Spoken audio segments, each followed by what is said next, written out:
Bonjour et bienvenue sur Prophétise de nouveau. Aujourd'hui, nous allons faire une étude biblique sur l'état des morts. Nous allons nous poser comme question, que se passe-t-il après la mort? Nous allons donc faire une étude biblique. Nous n'allons pas répondre par nos propres connaissances, faire nos propres interprétations, mais nous allons laisser la Bible répondre à notre place. Elle va s'expliquer d'elle-même. Le Dieu nous a donné des réponses. Dieu va vous donner des réponses et nous allons voir ces réponses à travers de cette étude. Prenons le premier verset, 1 Corinthiens 2, verset 13. Or, nous n'avons pas reçu l'esprit du monde, mais l'esprit qui vient de Dieu, afin que nous connaissions les choses que Dieu nous a données par sa grâce.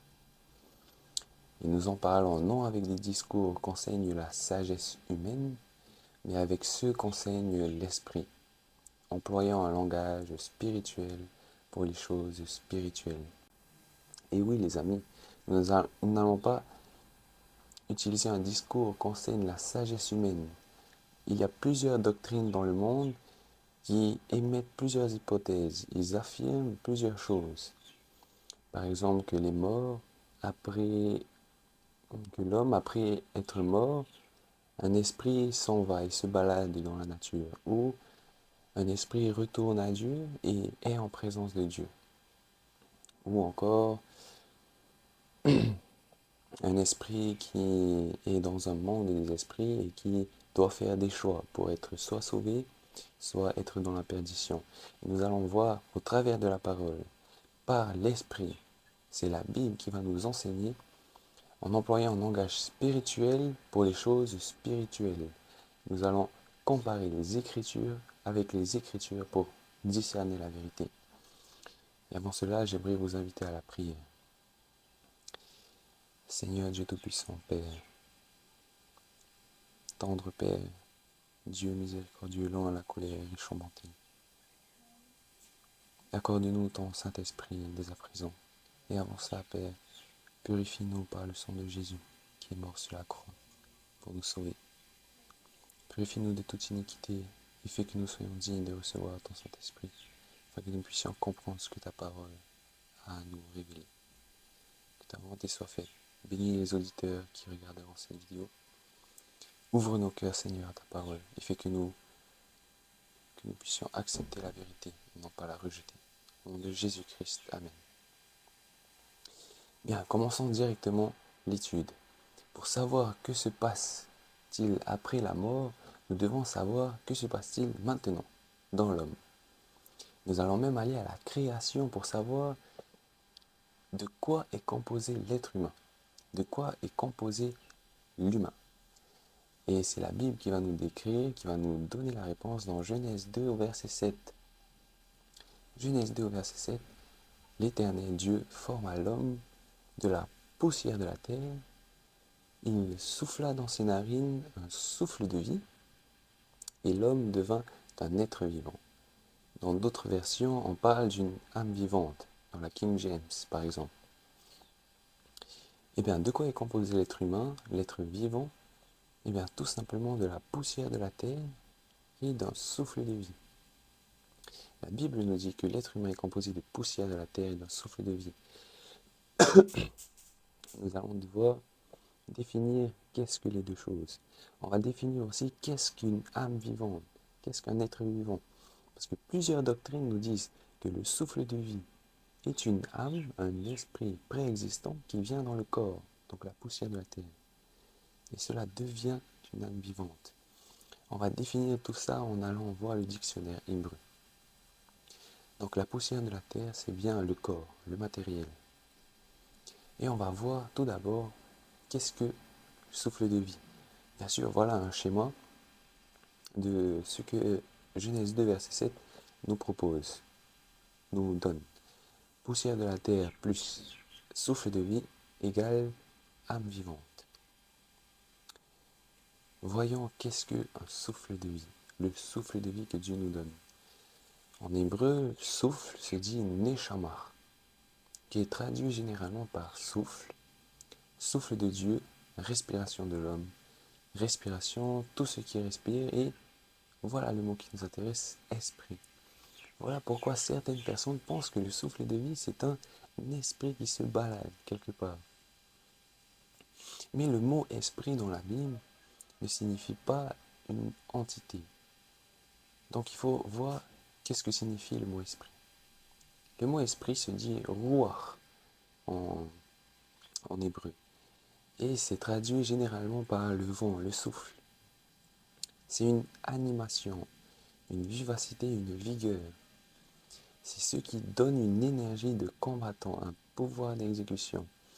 En fait, l'esprit, le ruach, donc le souffle de vie que Dieu donne, ce n'est pas une entité que Dieu vient placer dans le corps, mais Dieu va donner un pouvoir d'exécution au matériel pour qu'il donne la vie.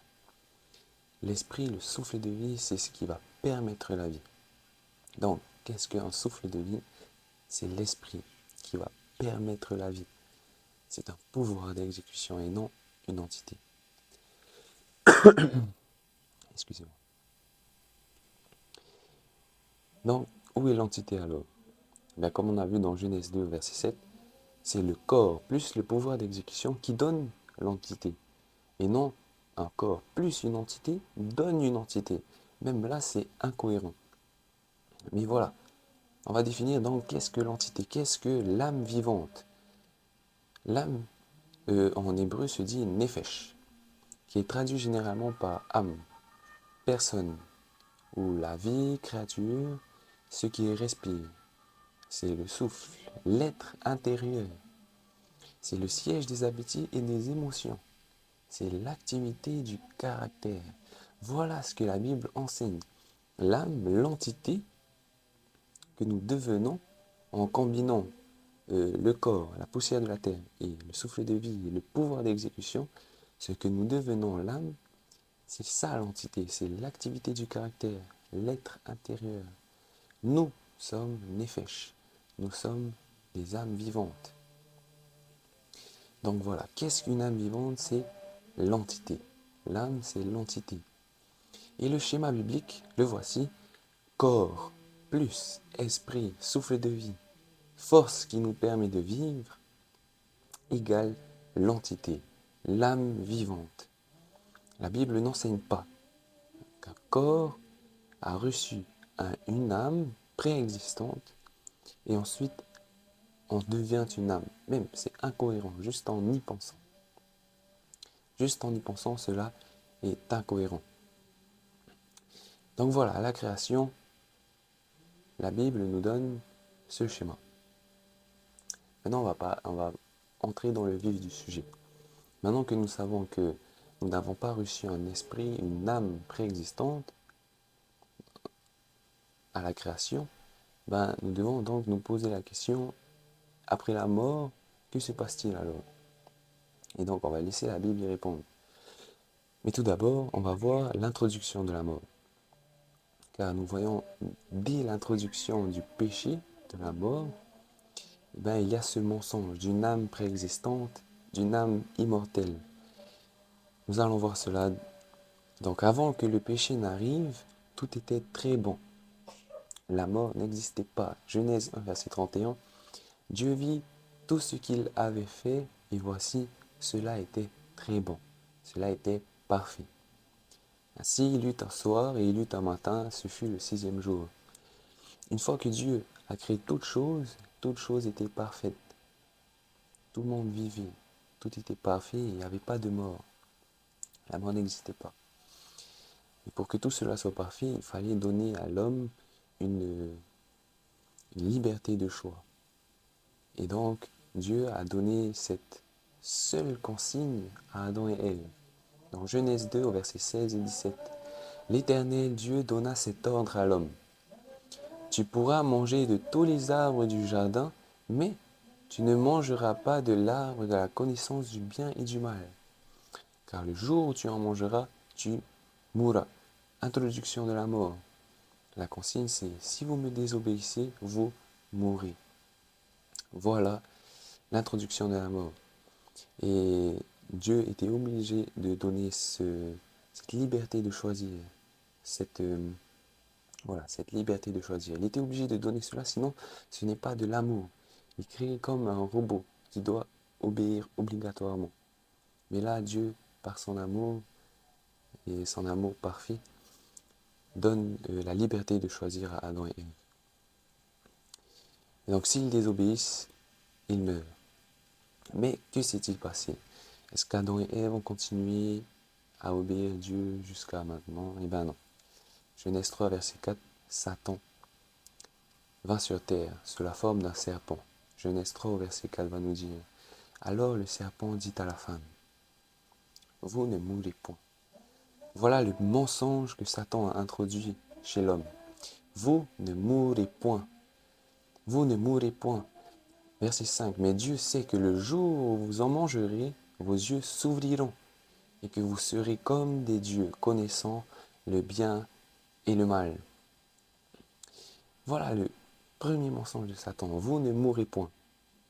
Ensuite, vous deviendrez comme des dieux. Ces deux mensonges font partie de la doctrine de l'âme préexistante et de l'âme immortelle. En effet, cette doctrine va dire, vous pouvez mourir, mais en réalité, vous ne mourrez pas, puisque vous êtes esprit. Vous allez continuer à vivre. Et c'est le premier mensonge de Satan. Vous ne mourrez pas. Deuxièmement, vous deviendrez comme des dieux. Dans la Bible, la seule entité qui est immortelle par elle-même, c'est Dieu. Et Satan vient et dit à l'homme, vous deviendrez comme des dieux. Voilà. Et l'homme va croire cela par égoïsme, par orgueil. Il va chercher à devenir comme un dieu et il va inventer une doctrine qui dit que vous ne mourrez pas. Voilà le concept que même étant pécheur, même étant séparé de la source de vie de Dieu, l'homme a une part d'immortalité. Ce concept même est satanique, c'est un mensonge de Satan. Genèse 3, verset 6. La femme vit que l'arbre était bon à manger et agréable à la vue, et qu'il était précieux pour ouvrir l'intelligence. Elle prit de son fruit et en mangea. Elle en donna aussi à son mari qui était auprès d'elle, et il en mangea. Premier péché, première désobéissance de l'homme à Dieu. Elle a désobéi Dieu. Par grâce, elle n'est pas morte sur le coup. Elle n'est pas morte sur le coup. Par la grâce de Dieu, elle n'est pas morte sur le coup. Par la grâce de Dieu, par amour, Dieu a pensé à un plan du salut. Et il a donné son Fils unique, afin que quiconque croit en lui ne périsse point, mais qu'il ait la vie éternelle. Voilà l'amour de Dieu. Bien sûr, Adam et Ève ont péché. Et comme Dieu l'a dit, et comme Romains 6, verset 23 nous le dit, le salaire du péché, c'est la mort. Et comme on le voit, comme on le sait, le don gratuit de Dieu, c'est la vie éternelle, en Jésus-Christ, notre Seigneur. Il a donné son Fils afin que nous vivions. Amen. Merci Seigneur. Donc, si d'après la Bible, il n'y a pas directement de vie après la mort, que se passe-t-il lorsqu'on meurt? Et oui, on a vu que à la création, l'homme n'était pas composé d'une âme préexistante et d'une âme immortelle. Donc, logiquement, après la mort, il n'y a rien.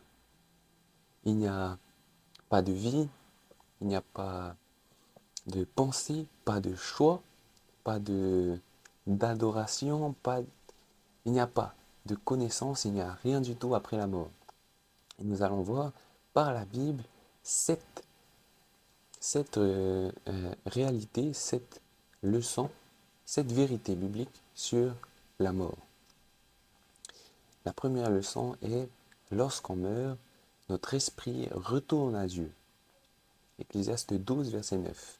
Avant que la poussière retourne à la terre comme elle y était, que l'esprit retourne à Dieu qu'il a donné. Voilà ce que la Bible nous enseigne. Lorsqu'on meurt, notre esprit, donc pas l'âme préexistante et l'âme immortelle, j'aurais pas dû mettre esprit, on va mettre lorsqu'on meurt, notre souffle de vie retourne à Dieu. Ce pouvoir d'exécution, ce pouvoir de vie va retourner à Dieu qui l'a donné.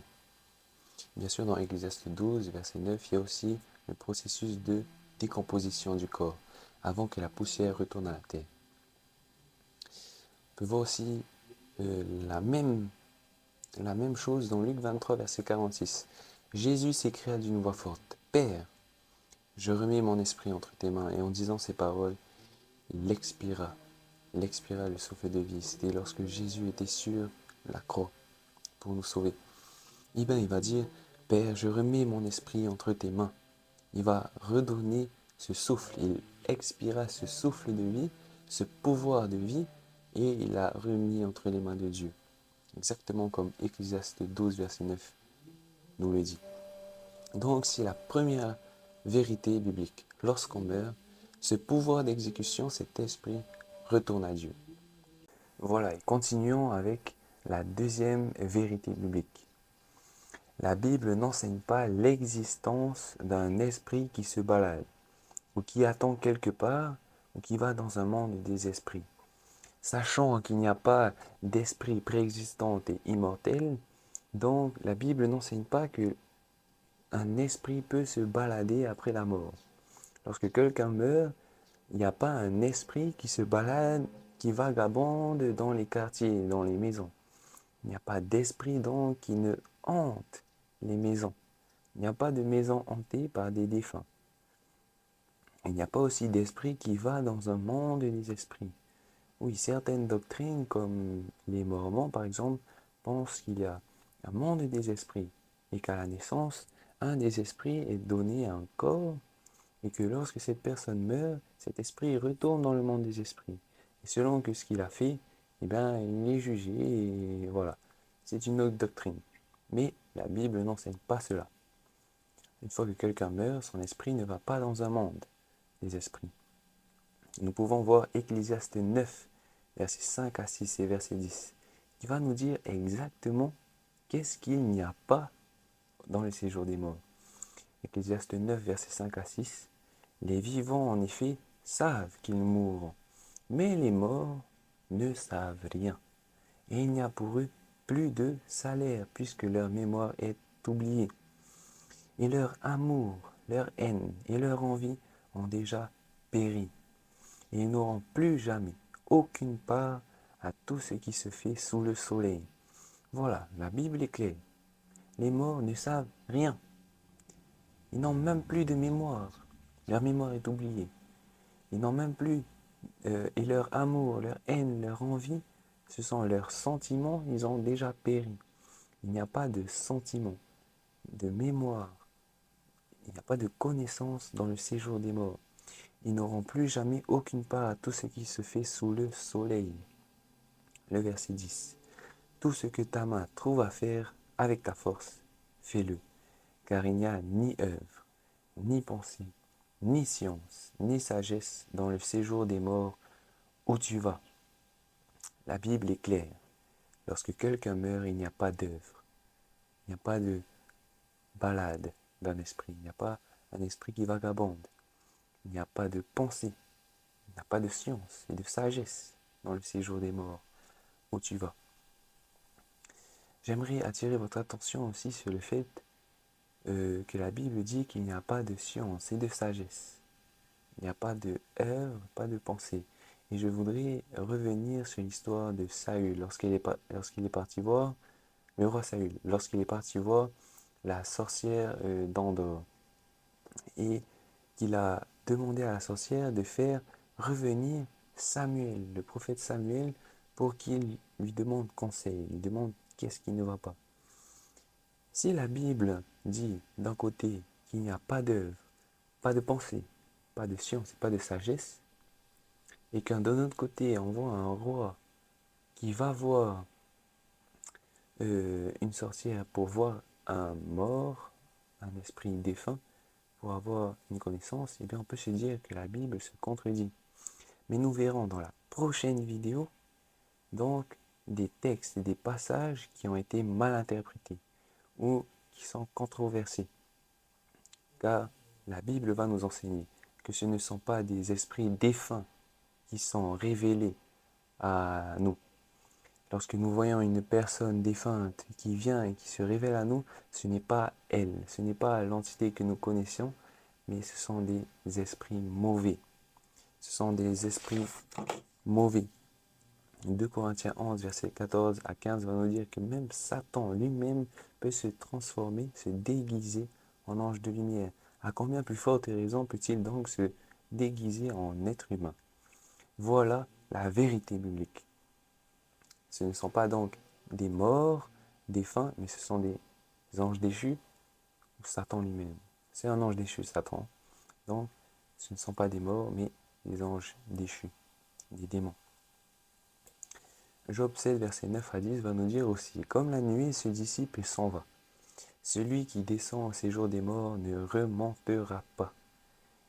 Il ne reviendra plus dans sa maison et le lieu qu'il habitait ne le connaîtra plus. » Voilà encore un verset qui appuie le fait que les maisons hantées, c'est du n'importe quoi. Ce n'est pas un esprit défunt qui vient hanter sa maison parce que il veut garder sa maison. Non, ce n'est pas un esprit défunt. La Bible est claire. Il ne reviendra plus dans sa maison. Le lieu qu'il habitait ne le connaîtra plus. Donc, qu'est-ce que ça peut être? Qui ça peut être? 2 Corinthiens 11, versets 14 à 15 nous donne une piste. Ce sont les anges déchus, les anges du diable. Donc, la deuxième leçon était que la Bible n'enseigne pas l'existence d'un esprit qui vagabonde, d'un esprit qui est resté dans sa maison et qui la hante, ou d'un esprit qui retourne dans un monde des esprits pour faire des choix. La Bible n'enseigne pas de telles choses. Ensuite, la troisième vérité, la mort est donc comparée à un sommeil profond. La Bible n'enseigne pas que les esprits se baladent, font des choix, ont des œuvres à faire. Mais la Bible enseigne qu'un mort est dans un sommeil profond. Lorsque nous dormons, nous ne sommes pas là à aller boire un café euh, ou manger notre nourriture. Non, nous sommes là en train de faire dodo, de dormir. La mort est comparée à un sommeil. Job 14, versets 10 à 12. Mais l'homme meurt et il perd sa force. L'homme expiré, où est-il? Verset 12. Ainsi l'homme se couche et ne se relèvera plus. Il ne se réveillera pas tant que les cieux subsisteront. Il ne sortira pas de son sommeil. Donc la mort est bien comparée à un sommeil. La mort est bien comparée à un sommeil. Lorsqu'il meurt, eh bien l'homme dort. On peut aussi prendre l'histoire de Lazare, parce que Jésus annoncera à ses disciples dans Jean 11, au verset 11 à 14, que Lazare est mort. Lisons ce passage. Après ces paroles, il leur dit, Lazare, notre ami, dort, mais je vais le réveiller. Les disciples lui dirent, Seigneur, s'il dort, il sera guéri. Jésus avait parlé de sa mort, mais ils crurent qu'il parlait de l'assoupissement du sommeil. Alors Jésus leur dit ouvertement, Lazare est mort. Jésus lui-même utilise cette métaphore entre la mort, cette comparaison entre la mort et le sommeil.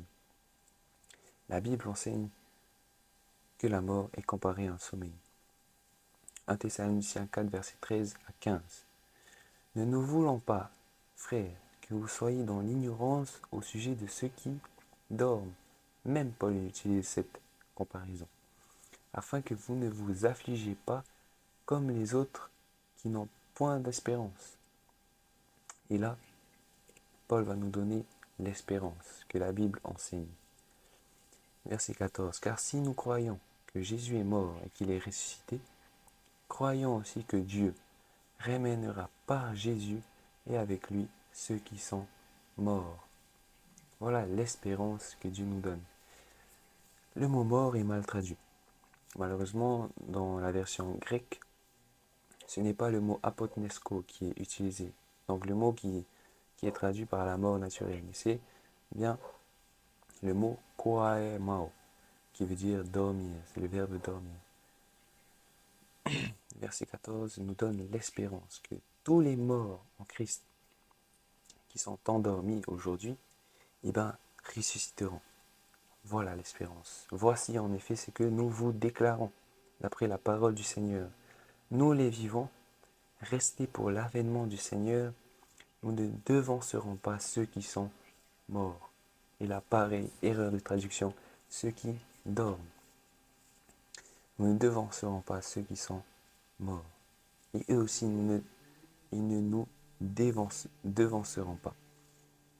La mort est bien comparée à un sommeil. La quatrième vérité, c'est les morts attendent donc la résurrection que Jésus nous promet. Comme on a vu dans Job, les morts, ceux qui dorment, ne se réveilleront pas tant que les cieux subsistent. Et nous savons en lisant la Bible que les cieux s'ébranleront lorsque Jésus reviendra. Mais voilà, l'espérance que Dieu nous donne, c'est la résurrection. Hébreux 11, versets 39 à 40. Tout cela, à la fois desquels il a été rendu témoignage, n'ont pas obtenu ce qui leur était promis. Tous ceux qui sont morts en Christ, qui ont tenu ferme, n'ont pas obtenu ce qui leur était promis. Dieu ayant vu quelque chose de meilleur pour nous, afin qu'ils, ceux qui sont morts, ne parvinssent pas sans nous à la perfection. Voilà, ils ne nous devanceront pas, comme la Bible nous dit. Et nous aussi, nous ne les devancerons pas. Et oui, ce qui leur était promis, c'est la vie éternelle et la résurrection. Voici ce que Paul va dire dans son épisode où il voyait que sa mort approchait. Il va dire à Timothée, j'ai combattu le bon combat. Dans 2 Timothée 4, versets 7 à 8. J'ai achevé la course, j'ai gardé la foi. Désormais, la couronne de justice m'est donnée. Non, la couronne de justice m'est réservée. Le Seigneur, le juste juge, me la donnera dans ce jour-là. Dans quel jour, Paul? Non seulement à moi, mais encore à tous ceux qui auront aimé son avènement. C'est une transition vers la cinquième vérité. Ce que Dieu nous promet, c'est la résurrection. Ce que Dieu nous promet pour ceux qui sont morts, c'est la résurrection. Pour ceux qui resteront en vie, et pour les morts aussi, c'est la vie éternelle. Voilà ce que Dieu nous promet. Et donc, quand est-ce que nous obtiendrons ces promesses? Eh bien, c'est là la cinquième vérité. La résurrection aura lieu au retour de Jésus. Jean 6 au verset 40 va nous dire: la volonté de mon Père, c'est que quiconque voit le Fils et croit en lui ait la vie éternelle. Donc la promesse. Et je le ressusciterai quand? Au dernier jour. Et on sait que lorsque la Bible parle du dernier jour, on parle d'un jour de jugement et on parle surtout du jour du retour de Jésus. Voilà ce que Jésus dit: je le ressusciterai lorsque je reviendrai. 1 Corinthiens 15, versets 23-24. Et comme tous meurent en Adam, de même aussi tous revivront en Christ. Mais chacun en son rang. Christ comme prémisse, puis ceux qui appartiennent à Christ, lors de son avènement. Voilà l'espérance que Dieu nous donne. Ceux qui seront morts en Christ revivront en Christ. Et quand est-ce que cela se passera? Lors de son avènement. 1 Thessaloniciens 4, verset 16 va nous dire aussi: car le Seigneur lui-même a un signal donné. À la voix d'un archange et au son de la trompette de Dieu descendra du ciel. Donc, lorsque Jésus descendra du ciel, les morts en Christ ressusciteront premièrement. Amen.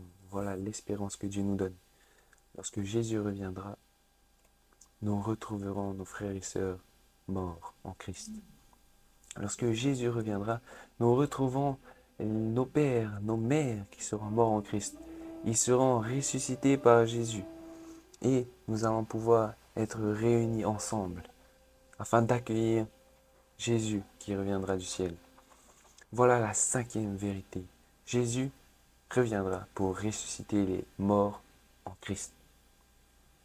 Sixième vérité, c'est Jésus promet la vie éternelle à ceux qui lui obéiront et qui croiront en lui. Ésaïe 25, versets 8 à 9. Il anéantit la mort pour toujours. Le Seigneur, l'Éternel, essuie les larmes de tous les visages. Il fait disparaître de toute la terre l'opprobre de son peuple. Car l'Éternel a parlé. C'est la sixième vérité. Jésus promet la vie éternelle. Il promet d'anéantir la mort pour toujours, pour ceux qui lui obéiront et qui croiront en lui. Verset 9.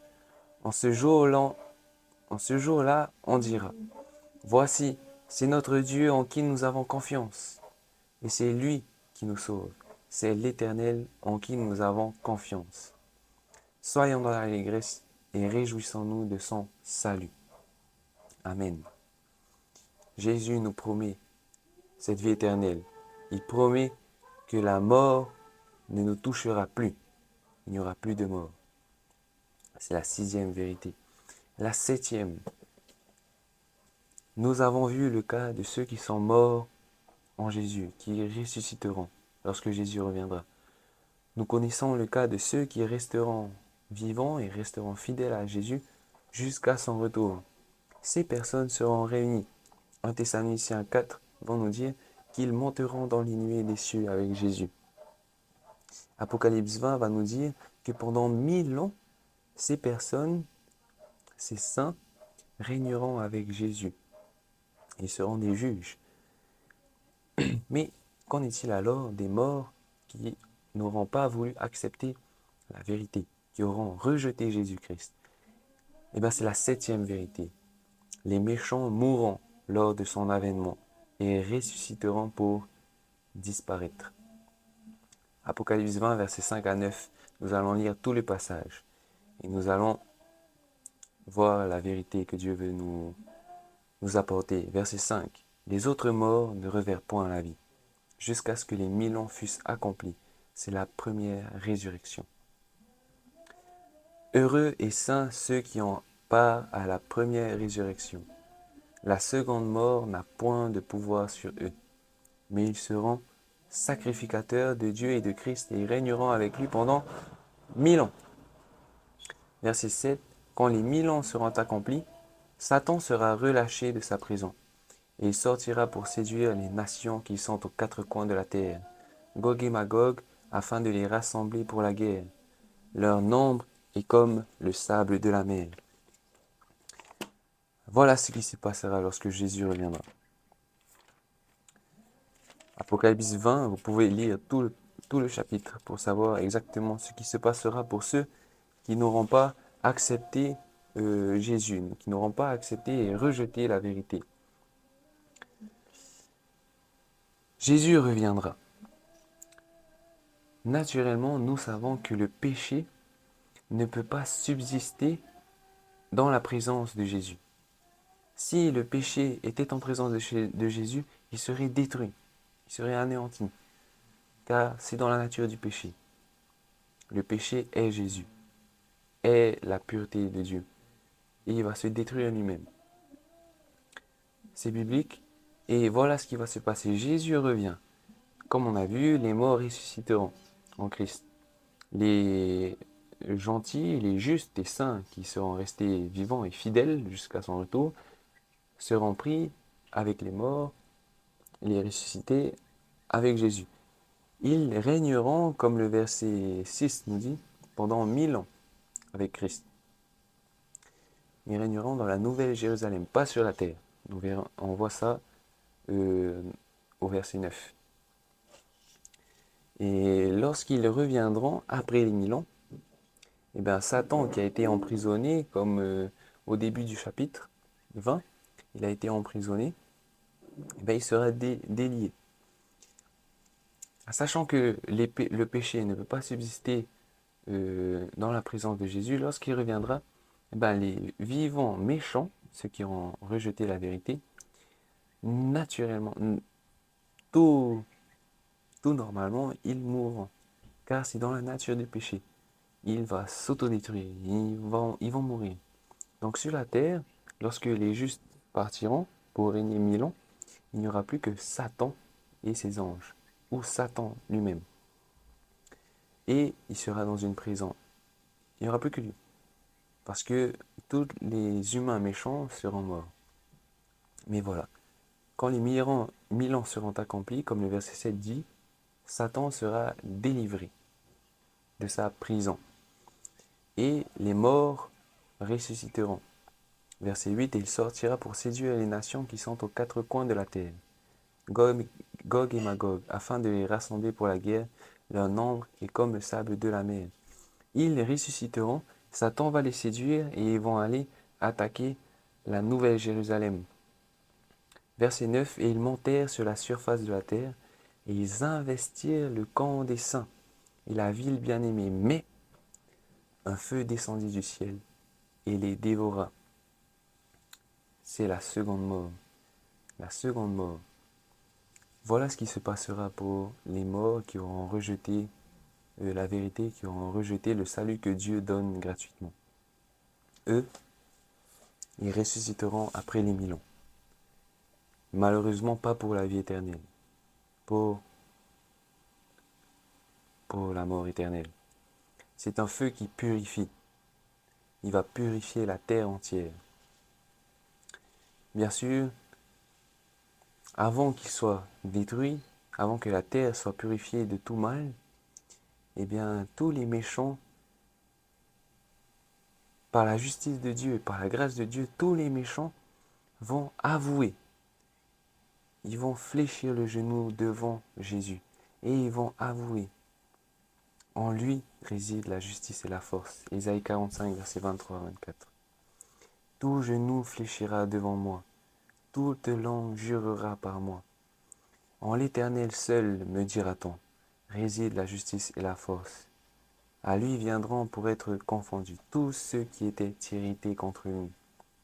Tous ceux qui étaient irrités contre lui avoueront que Jésus, en lui réside la justice et la force. Romains 14, verset 11, car il est écrit, je suis vivant, dit le Seigneur. Tout genou fléchira devant moi, et toute langue donnera gloire à Dieu. Voilà la vérité. Lorsque Jésus reviendra, les morts seront obligés d'accepter que Jésus est juste, que Jésus, en lui réside la force. Philippiens 2, verset 10, afin qu'au nom de Jésus, tout genou fléchisse, dans les cieux, sur la terre et sous la terre. Tout genou fléchira lorsque Jésus reviendra. Tout le monde acceptera enfin la justice de Dieu. Mais malheureusement, il sera trop tard. Et les morts, les méchants, seront purifiés, seront détruits. La terre sera purifiée. Voilà. Voilà ce qui se passera. C'était la 7e vérité. On a fait le tour de ce que veut nous dire la Bible sur la mort, sur ce que se passe après la mort. Voilà une conclusion. Je vous remets le schéma de quoi est composé l'être humain, ce que la Bible nous dit. Il est composé d'un corps et d'une force qui nous permet la vie. Donc c'est cet esprit, ce n'est pas une entité. Maintenant on le sait, on le comprend. Corps plus la force donne du coup cette entité, cette âme vivante. Et on revoit aussi les 7 vérités bibliques. Premièrement, lorsqu'on meurt, notre esprit retourne à Dieu. Deuxièmement, la Bible n'enseigne pas l'existence d'un esprit qui se balade, ou qui attend quelque part, ou qui va dans un monde des esprits. Il n'y a ni œuvre, ni pensée, ni sagesse, ni science dans le séjour des morts. Troisièmement, la mort est comparée à un sommeil profond. Et nous sommes soulagés de savoir que nos défunts ne sont pas en enfer, par exemple, en train de souffrir. Cela est incohérent dans le caractère de Dieu. Nous savons maintenant que nos défunts sont dans un sommeil profond. Et qu'est-ce qu'ils attendent? C'est la vérité numéro 4. Les morts attendent la résurrection que Jésus nous promet. La vérité numéro 5. Quand est-ce que cette résurrection aura lieu? Cette résurrection aura lieu au retour de Jésus. Voilà notre espérance. Au retour de Jésus, nous allons accueillir et retrouver nos défunts, nos familles qui sont mortes. Que Jésus soit béni pour cela. 6e vérité, pour tous ceux qui auront été fidèles jusqu'à son retour, vivants, et tous ceux qui seront morts en Christ et qui ressusciteront, Jésus, pour eux, promet la vie éternelle à ceux qui lui obéiront et qui croiront en lui. C'est la 6e vérité. Et la 7e vérité est à propos des méchants, ceux qui auront rejeté la vérité, ceux qui auront dit non à Jésus, ceux qui auront rejeté cette vérité, cette vidéo, tous ceux qui auront rejeté cette vérité, bien malheureusement, les amis, les méchants mourront lors de son avènement, car ils n'auront pas voulu accepter la vérité. Jésus reviendra, ils mourront. Il prendra les saints, ils régneront pendant 1000 ans, et lorsqu'ils reviendront, eh bien, il ressuscitera les méchants, et malheureusement, ce ne sera pas pour la vie éternelle, mais pour la mort éternelle. Voilà. J'espère et je prie pour que tous ceux qui regarderont cette vidéo, j'espère que vous accepterez la vérité, que vous accepterez Jésus qui est la vérité, le chemin et la vie. Que nous ne soyons pas trouvés parmi ce groupe de méchants. Les amis, pour terminer, j'aimerais prier. Priez pour nous. Prions, les amis. Seigneur Dieu Tout-Puissant, Père, Dieu d'amour et de gloire, à toi soit la gloire et la puissance au siècle des siècles. Toi aussi, Seigneur Jésus. Tout a été créé par toi et pour toi. Seigneur, Père, pardonne nos fautes. Par le nom de Jésus-Christ, purifie-nous de toute iniquité, purifie-nous par son sang, lave-nous de tout péché. Et je te prie, accorde-nous ton Saint-Esprit, afin que nous puissions accepter les vérités bibliques, que nous puissions vivre selon les vérités bibliques. Père, écris en nous ta loi, afin que nous puissions l'observer, et que nous puissions être trouvés justes lorsque tu reviendras, afin que nous puissions accueillir et retrouver nos amis, nos familles défuntes. Que ta volonté soit faite, Seigneur, pour nous. Garde-nous jusqu'à ton retour. Père, nous voyons que tu reviens très bientôt. Accorde-nous, raffermis notre foi, Seigneur. Au nom de Jésus-Christ, je t'ai prié, exauce ma prière. Amen. Les amis, j'espère que cette vidéo vous encourage. J'espère que vous aurez appris beaucoup de choses par rapport aux vérités bibliques et j'espère que vous aurez accepté la vérité biblique. Les amis, n'hésitez pas, si vous connaissiez déjà cette vérité, mettez en commentaire les versets qui appuient cette vérité. Ceux qui auront découvert cette vérité, mettez en commentaire vos émotions et rendez gloire à Dieu. Rendez gloire à Dieu qui vous a fait découvrir cette vérité. Que Dieu vous bénisse dans votre vie et n'oubliez pas, nous devons rester sobres, nous devons veiller afin que lorsque Jésus soit dans le ciel, lorsqu'il reviendra, nous puissions l'accueillir et retrouver nos amis défunts. Que Dieu vous bénisse. Maranatha.